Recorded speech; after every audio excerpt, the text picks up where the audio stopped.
Thank you, Mr. Chairman. My amendment, number 106, prohibits funds for the DoD's Bioindustrial Manufacturing and Design Ecosystem, or BioMADE, that funds lab-grown meat and protein projects for the military for feeding our men and women. I know, how disgusting does that sound? With a national debt of over $37 trillion, we can't afford a little sensible appropriation bills without wasteful spending. On October 2020, press releases revealed BioMADE received $87 million in federal dollars under the Biden-Harris administration to produce lab-grown meat to reduce carbon emissions on military bases. In March of 2023, BioMADE received an additional $450 million from the ManTech program.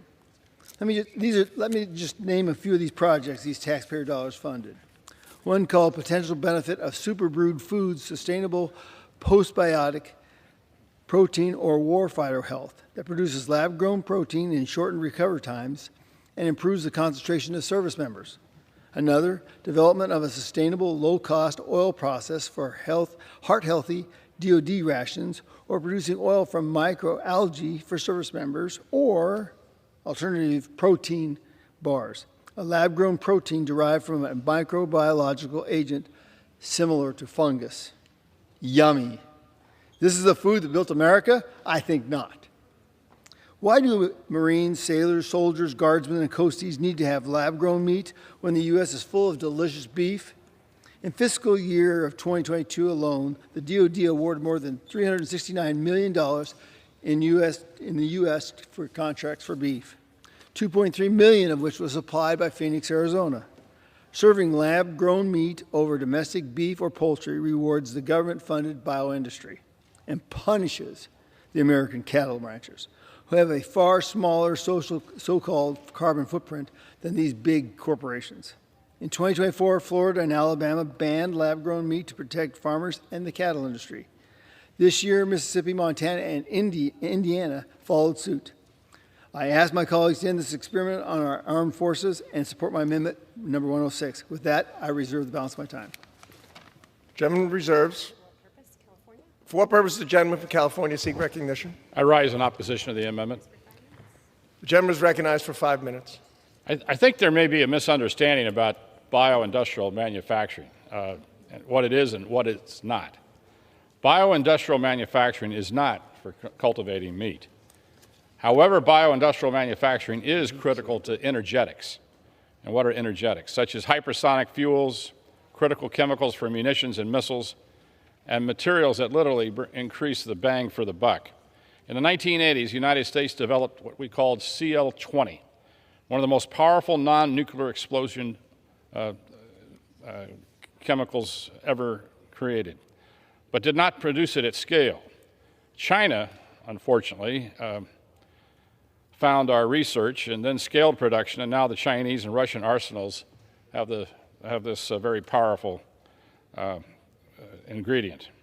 We cannot allow China to be the world innovation leader in any field, including bioindustrial manufacturing. We must continue tried and true practices to adopt new technologies to fortify American defense industrial base.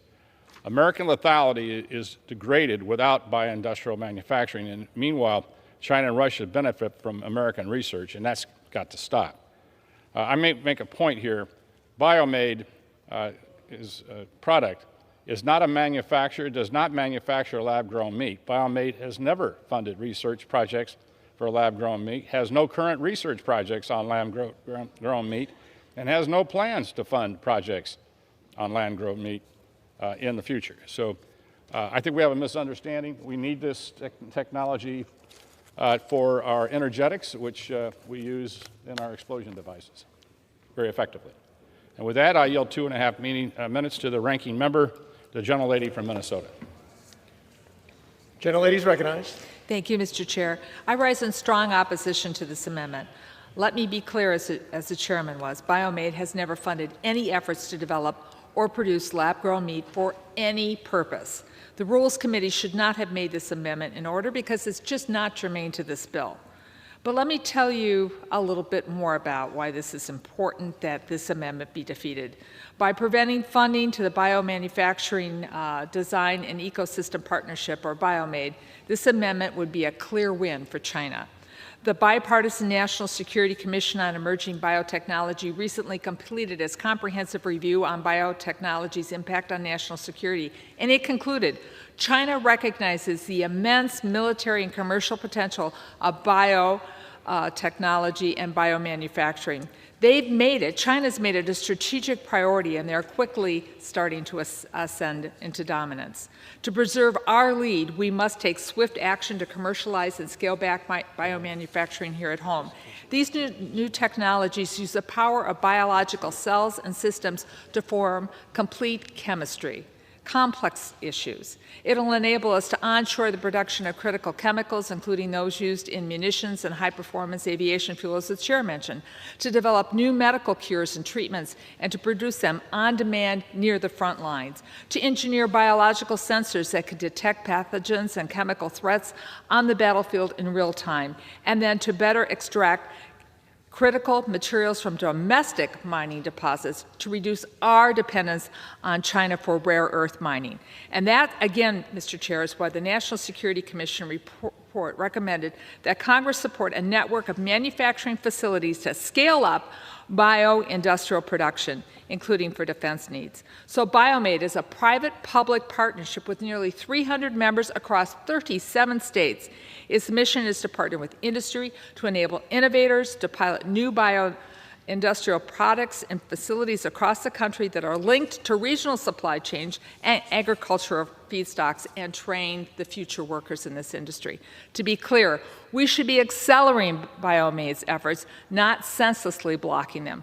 Last year, the Chinese government invested over $4 billion in biomanufacturing. We must take action now. We must not cede to China, and we must win the biotech competition. And for that reason, I urge my colleagues on both sides of the aisle to join me in strongly opposing this amendment. I yield back. Gentlelady yields. Gentleman from California is recognized. How much time do I have remaining? Gentleman has 30 seconds remaining. I yield to the gentleman for a quick question. I'll reserve. Gentleman reserves. Gentleman from Arizona is recognized. Yes, I'm a little bit confused here. So I want to ask a question.